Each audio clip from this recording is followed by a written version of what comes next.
Hey guys, we're here with the Hollywood Life podcast, and I am really excited because one of my best friends is here on the podcast with me. But sister. Well, that's what we call each other. She's my big sis, and has taught me like majority of what I know.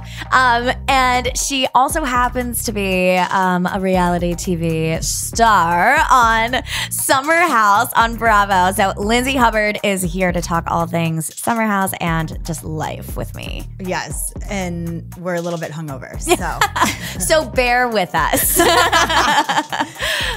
out. We had to celebrate. Karl was doing like a 2-year anniversary at one of his clubs, so we all kind of drank the juice. Had to celebrate. Well, I love that you and your cast kind of bring summer to New York City in the off season, and you guys all hang out and go out together. Yeah, I mean, it's cold outside, so we have to heat it up a little bit. That's right. That's right. So we are in season 2 of Summer House, or season 3. Yeah. No, we're in season 3 of Summer House. Oh my gosh.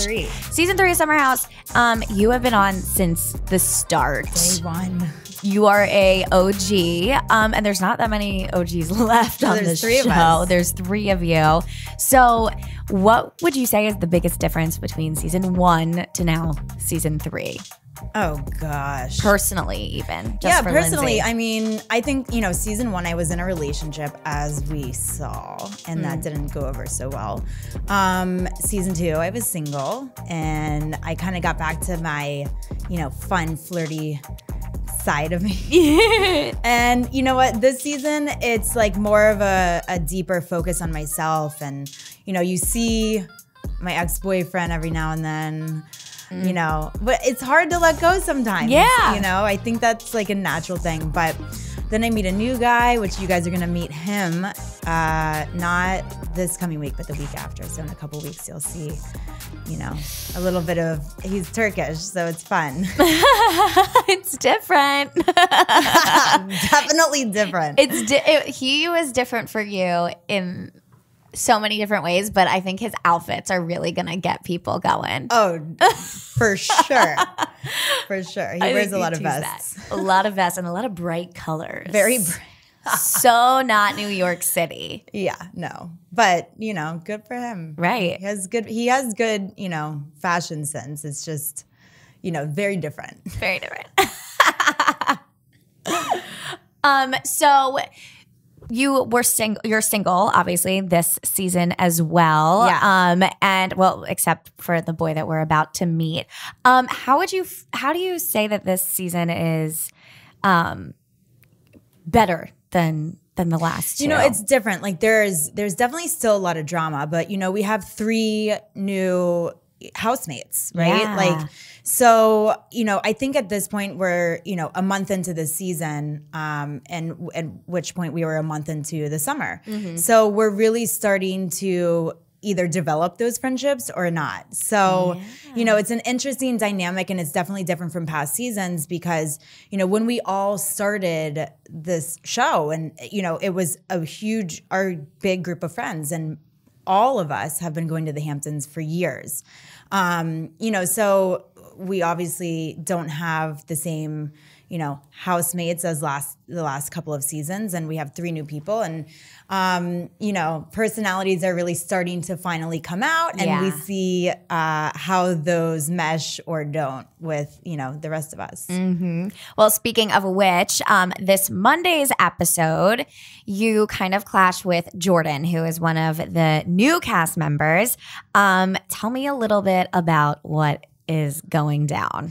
I think it was like sort of brewing on the back end, right? Like he was making out with Danielle, but then he didn't want to make out with Danielle, but it was just like really confusing. And then we go to dinner as a house on Friday night, and Kyle's just telling us how he wants to move in with Amanda, and Amanda's saying that she's a little bit hesitant. What if something goes wrong? Obviously that happened to me, right? Mm-hmm. Like I moved in with my boyfriend, we broke up, I moved out, and it sucked. Right. But it's definitely really hard in New York City when that happens. So I can understand Amanda's reservations. Jourdan sitting next to me, who I just met a month ago, is like, yeah, case in point, and points to me. I'm like, excuse me, you don't know me. Ugh. Like, you just met me a month ago. You don't even know Everett. Like, just, you stay in your lane and don't speak when you have no idea, like, what my past relationship was or, you know, what it was like. So, you know, that kind of peeved me. And then, you know, add on top of that, you know, he's like fucking around with Danielle. And then, you know, he's like kind of making up that he made out with 3 other girls. It was just like, things are starting to, you know, I think we're starting to realize that, you know, is this guy actually genuine or not? I mean, he told us a story about how he lost his virginity. And I swear to you, I saw it on 40-Year-Old Virgin. Like, I have heard that before. It was just the craziest story. You're like, seriously? Like, how I lost my virginity is the most boring story ever. Right. You know, you just like lost it. Yeah. Like, he definitely is a storyteller. And it's just a matter of trying to figure out what's actually real or not. I mean, we even saw in episode 1 where he said that he broke Hinge, right? That's what he broke Hinge as like the most eligible bachelor. I feel like Hinge is going to come out and be like, listen, not true. Yeah, I mean, have you ever met him, by the way? Yes. Okay. I met him at the premiere party. That's right. That's right. But I feel like everyone's gotten definitely that introduction to him where he thinks that he's all that and more. Yeah, you know, it's funny because my first impression of him and you know, these days you don't really know how to get to know somebody before you meet them other than social media. Social media, right. So you do a lot of stalking. I mean, listen, we're girls. We basically are private investigators. So we can find anything out about you that we want. And, you know, the only thing that I had was Instagram. And I looked at Jourdan's Instagram and I was like, this guy is super into himself. Yes. Like, you all model pics. And then he came across as like genuine. And then now we're like, now he's kind of going back to like that, that douchey personality. True colors are kind of peeking through. Well, maybe they're his true colors. Maybe they aren't. Like, maybe we'll learn more about him. I don't know. But he's very confusing. I will say I would not cross you. That is frightening and scary, and mad Lindsay is mad.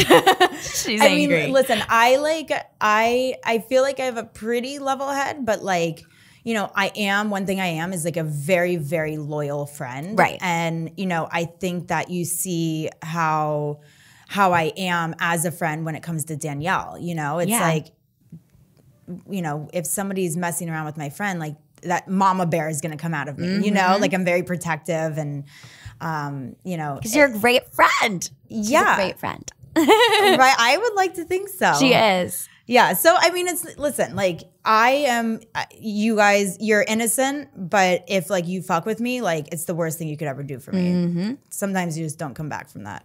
Nope. Well, I think it's really cool too that you, Amanda, and Kyle have kind of seemed to put your differences on the back burner and confront them as well. So tell us like a little bit about that, because you did come into the summer with, you know, things to say. They had things to say. There was a lot of tension going into the summer. You know, Kyle and I have known each other for so many years. I mean, I met him in the Hamptons Memorial Day weekend, you know, in like 5-6 years ago. I actually stayed at his house with Christina Gibson. Yeah, that's how I met Kyle. So, you know, we have years of a foundation of friendship. And, you know, even though we went into this summer with a lot of tension and, you know, things to work through and, you know, conversations to be had, you know, there's still that foundation that we can fall back on. And I think, you know, it's easier for us to like, you know, get through those conversations knowing and just reminding ourselves that there is a solid friendship there and we just have to keep that in mind, you know? Yeah. But yeah, we're in a good place. And, you know, it's like, thank God, like no one can go through the summer living in a house every single weekend with that kind of tension. It's just like, it's just not good. And I hate holding tension inside of me. Like I'm the type of person where, you know, I would rather just talk to you about it and like get the negativity out and then move on quickly because life's too short, you know?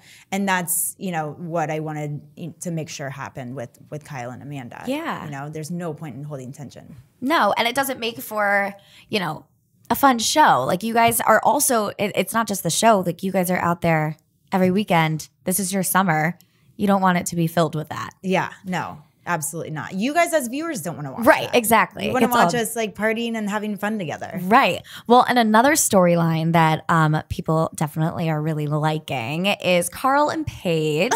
Karl really took to Paige like day one.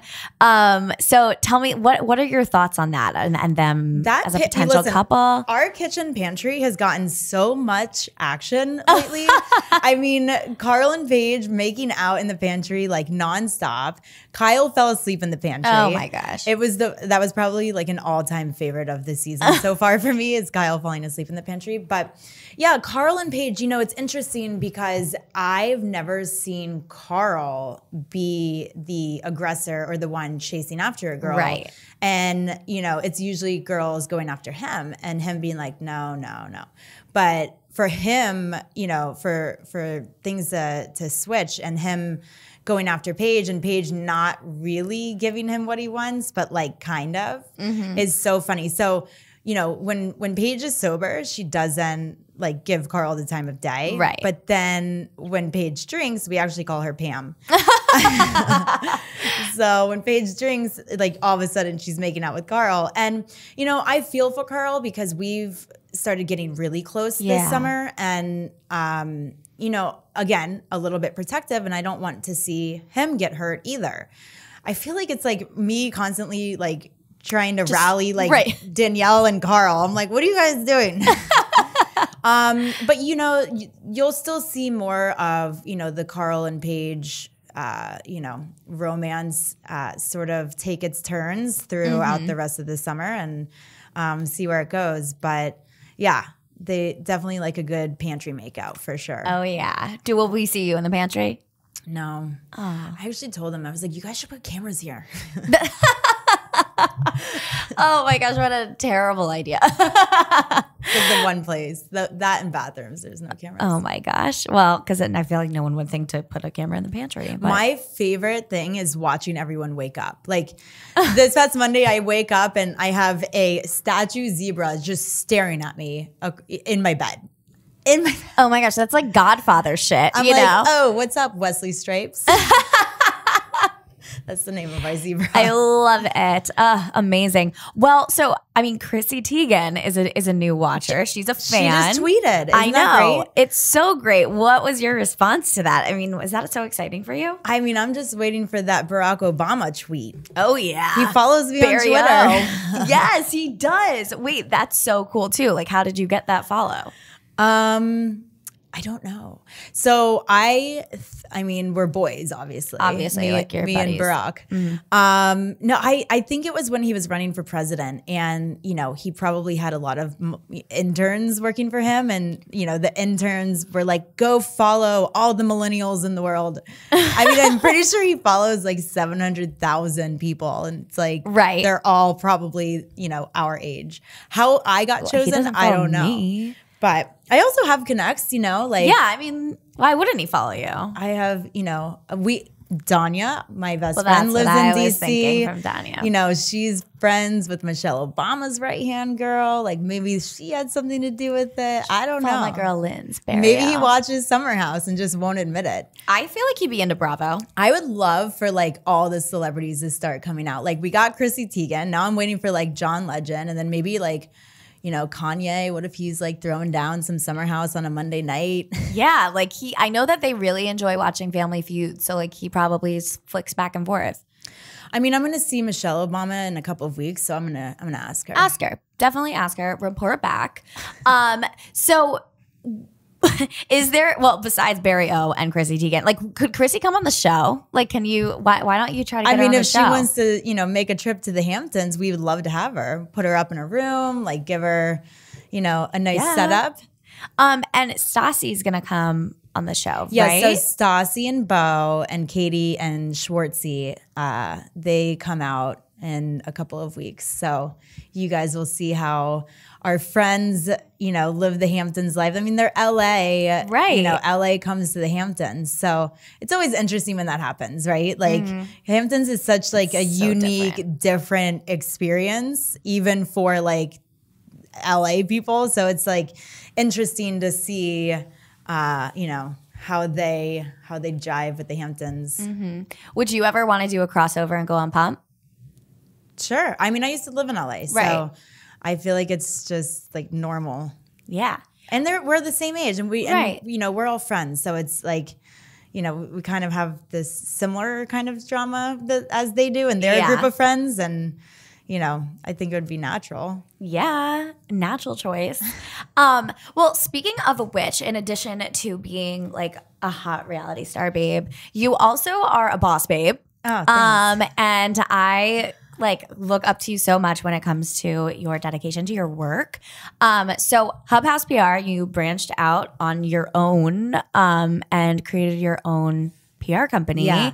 And now you have taken on so many clients. So tell me a little bit just about, why you chose to do that at like such a young age too, and build your own company. I didn't choose to. When I was younger, I never had the dream that I would own my own PR firm one day. I just fell into everything. I was working first of all, I went to the University of Florida, go Gators. Woo. But I majored in PR, and I also fell into the major. I was a marketing major. There was way too much math and science. I was like, this is no. So after one semester, I switched over to the College of Journalism and Communications. Didn't fully know what PR was at the time, but I was like, sounds like something I'd be into. And it all worked out. So I, moved to New York, worked at a boutique PR agency. I think it was a really cold winter. I was really cold. Because you came from Florida. Yeah. This platinum blonde tan chick cannot handle the cold. So I moved to LA, and that's really where I started working at a different PR firm and started honing my skills, at that firm. And I was there for 5 years, but I really hustled and worked my ass off. And I was 22, 23, and I could obviously work those amount of hours. And I was representing every single club, lounge, bar in LA, and was out every single night. I don't know how I didn't die, but God, I swear. How do you not die? Going out every night and then waking up and getting to work at 9. Right. Yeah. Hard work. It is hard work. And then, I moved back to New York, ran our New York office, and I was dating a guy at the time who was also a client. Mombi. And he saw how much I was doing for this company and for my old boss. And he was like, you really need to do this on your own. You can. And I really didn't want to.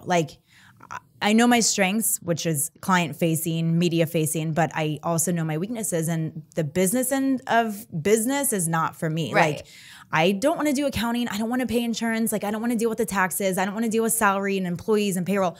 I don't want to do all that. Right. I want to just pitch media and, talk to my clients and be the front of house, not the back of house. But he obviously, was nice enough to start a business with me. Eventually that didn't work out. Left him, started Hub House, and here we are.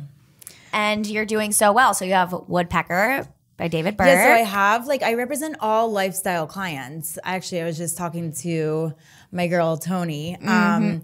And I have all lifestyle clients, and PR it goes through cycles. So sometimes I'll have a lot of hospitality accounts, like restaurants and lounges and bars. And then other times I'll have, more consumer goods.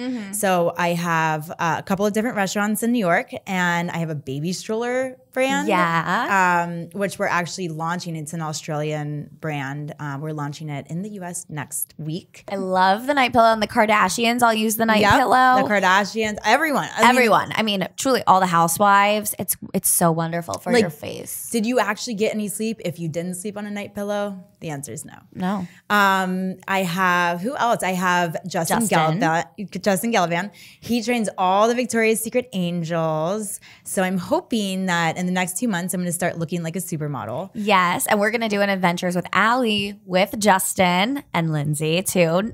So all of our YouTube people can stay tuned for that. Oh yeah, we're going to do that next week. Yeah. Laser Away. We just opened our 49th store in Miami. Amazing. We have a bunch around New York City. You've been to Laser with me. Yes. Yeah, I don't know. You are such a boss lady, and you rock it. Thanks. In addition to going and filming every weekend in the summer too. It's actually really, it's brutal. Yeah. It's really brutal doing that because, you know, a lot of people, they just see my fun, crazy party, drink rosé all day, you know, on the weekends. Like, people only see that. And, you know, you don't really get an opportunity to see how hard I'm hustling during the week to maintain my clients, get new clients, and, you know, run a business. Right. And, you know, it's like, it's 2 full-time jobs. I Yeah, swear, it is. when we're filming during the summer, because it's like, you know, and you have to wear different hats. But you know what? I'm still young enough to be able to do that. I don't have any kids. You know, I'm able to do this while I can, and, you know, make that money. Well, and I feel like that is something that people don't know. You know, they comment on your Instagram and you're like the most epic clapback person ever. Like, I feel like there should be just a series of Lindsay clapbacks, like how to handle internet trolls by Lindsay Hubbard. No, I mean, 'cause I just laugh at them. They're like, why aren't you wearing a bra? Well, first of all, listen, guys, I got my boobs done in March. Different doctors have different recovery methods. My doctor was like, you can't wear a bra for 6 months. Then we start filming Summer House and everyone's wondering why I'm never wearing a bra. Well, because it was the doctor's orders. Also, if I had an opportunity, I would be naked all the time. That is also true. I walk around naked in my apartment at home. I would like to walk around naked in the Summer House, but I probably shouldn't. But apparently I don't. It's against the rules. Yeah, but yeah, so it's like whenever people are like, ew, you need to wear a bra, I'm like, hey, how do your boobs look? Let's see them. Feel free to share. Right. And by the way, like, who cares? Like, have you never seen boobs before? Yeah. Like, grow up. Right, exactly. And you just are the clapback queen. I love it. You know what to say. So when it comes to balancing it all, how do you do it? Do you have advice for how, you know, the girls that look up to you and the people that watch your show? I think just, you know, taking time for yourself. Like, it's really, really important. For me, it's really important that I exercise because it's therapy. That is like the 1 hour of the day that I don't have somebody in my ear needing something from me. So, you know, it's me focusing on myself, clearing my mind, you know, getting any aggression out that, you know, I might have and taking it out on myself instead of like, you know, taking it out on the world. So I think exercising is really important and having that me time. And really, you know, or I like to go to the movies.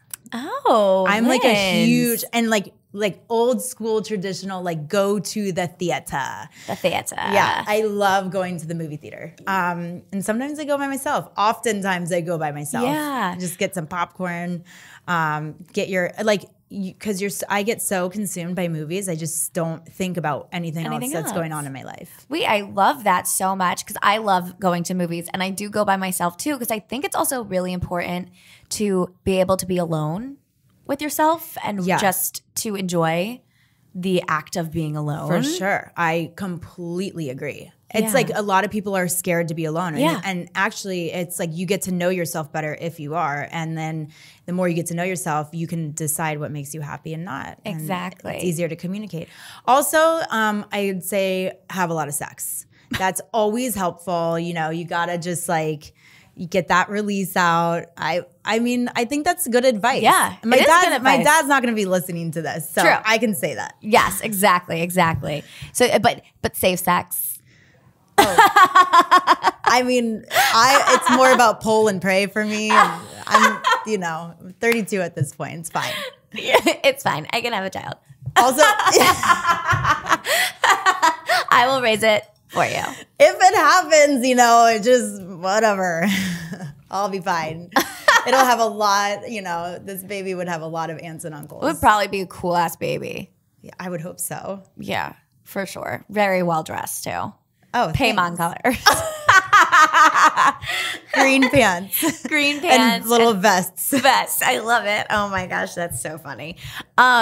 So this coming summer, obviously we don't know yet what you're going to be doing, but we're assuming that you're going to be back in the Hamptons. Is there anyone that you would like, obviously me, to be on the show with you? I mean, 1000% you. Honestly, like if, you know, the problem is like we have 5 girls and 3 guys and it's like My question actually was going to be, would you like anyone from prior seasons to return for a 4th season? Jacqueline Schumann would probably. I love Jacqueline Schumann. You know, the Workers twins are in California, so they're not even here anymore. Right. But Jacqueline, she's just so fun and such a sweet girl. Like if there was anyone to return, it would definitely be her. But yeah, I don't know. You would be my first choice, obviously. Yeah. Yeah. I don't know what's gonna happen. I I mean, if the show, you know, if we do go back, I mean, then first of all, I'm gonna have to like get a liver transplant at some point. Yeah, I'm getting older, Ali. Like I can't party like I used to. You know what Lindsay and I really like doing and talking about though is murders. True crime. And Tony is a murder chick too. You are? I didn't know that, Tony. Oh my gosh, she does murder for hire on Oxygen. That's her shit. Shut the front door. Oh, yeah. Okay, Ali and I once went to dinner like a month ago. It started as a wine happy hour. By the way, best happy hour in New York City. What was that place called? It's called Amelie. You can get 4 glasses. Can we go tonight, by the way? Possibly. 4 glasses of wine for $12, and it can be their best glasses. 4 glasses of wine for $12 total, not each. Total. And you can get their like it's like I'll be like, can I have the most expensive rosé? And it's like an $18 glass, but I get it and 3 more for $12. Anyway, so we go a month ago. We go to dinner just to catch up, and we drink our 4 glasses of wine, obviously, really quickly. We order a bunch of like food, a little charcuterie board, and we start talking about true crime like you've never seen. It was like Ted Bundy. Did we talk about Abducted in Plain Sight? Had that come out? It hadn't come out yet. That wasn't out yet. Abducted in Plain Sight. I mean, the John Bonet. I feel like maybe we talked about. Oh, we did talk a lot about John Bonet. We did a lot of Ted Bundy. Who killed John Bonet? We did a lot of Ted Bundy. Yeah, because that just came out. Oh, it's funny. Jourdan kind of reminds me of Ted Bundy a little bit. You're so right. Or Andrew Cunanan. Ooh, that's creepy. That's creepy. But literally, so Lindsay and I are sitting there, and it ends up being a 5-hour 5 hours dinner. 5 hours, you guys. This is not normal. I think we had 2 bottles of wine. We ordered bottles at that point. And then we were like, we should go. And then we're like, should we get one more? Yeah. And then we're laughing so hard. Oh my God. That everyone in the like little nook we were in. The Russian spy behind me. This chick, literally short blonde hair. You can do the Russian accent. She's like, what are you guys drinking? Like, we want what you're having. And we were like, this is interesting. She was maybe on a date with like an older man. Killers. And we're like, oh, like we're just talking about serial killers. Like, are you interested in that? And she goes, I can tell you how to kill someone with perfume. And we were like, what? And then she showed us. Yeah. She literally took out a lighter, sprayed the perfume, and we were like, holy shit, she is going to kill this guy she's with tonight. Yeah, we're like, good luck, bro. Murder for hire. Yeah. That was it. Yeah. Oh. She never gave us her name. We were like, do you live here? You should teach a class. I've now started carrying around spray perfume and lighters. Who needs mace anymore? No. Seriously. And the more you know. Cinch your eyebrows off. Oh my gosh. It was the funniest night. I think that we should start a true crime podcast. I'm 1000% in. Yes, with Tony, because Tony has some stories. There was some story. She went and visited a woman who her husband, this is on Murder for Hire on Oxygen. See, there you go. This guy slit his wife's throat, then had her hold it as she drove herself to the hospital. And she like went into the hospital and they were like, my producer's like, are you fucking kidding? She survived. No way. She survived, and the husband was like, tell him that like you accidentally like you tried to commit suicide, and she said that, and you failed. No, she like ended up finally being like, he's like an abusive husband and like tried to kill me. He tried to kill you, and then he was arrested, and then he tried to set someone to murder her from jail, and the person like the cops kind of infiltrated it, and it was like this undercover cop that was the murderer for hire and ended up like thwarting the attack. because oh my gosh, was. Yeah, is that not insane? This is crazy. I know. Wait, I started watching one recently. A new serial killer. Wait, what's his name? It's on Netflix right now. Who am I thinking of? Somebody help me. Who's the new Netflix one? Well, not Abducted in Plain Sight. No, not Abducted in Plain Sight. I was gonna say you, but that's not it. No. Hold on, let me see the like. Is it a true lifer? What? Charles Manson? No, We did talk about Charles Manson that night too. It'll come to me. Wait, have you seen Girl Boss? Yes. I love it. Yeah, so good. With Sophia from Nasigal, how she started Nasigal. Yeah. Love that. I love that too. Well, you're all about the fempire.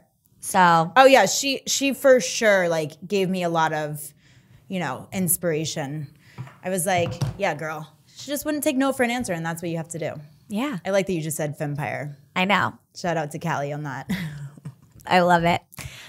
This was so fun. So much fun. Come back anytime. This is like not even, this is like, light work over here. I know. This is like what we do. But next time we should have some wine. I was just going to say, let's push it back to like 4, 5 o'clock on a Friday next time. Yeah. I'll bring some rosé. You'll bring the rosé. I actually kicked off rosé season myself the other day. I had a Whispering Angel. Oh, really? Mm-hmm. I'm into this one. It's by Provence Rosé Group. And they have an inspiration and emotion. I love the one that's called Inspiration. Oh, I like that. I also love my Mayomi. Oh, I love a good Mayomi. All year round, baby.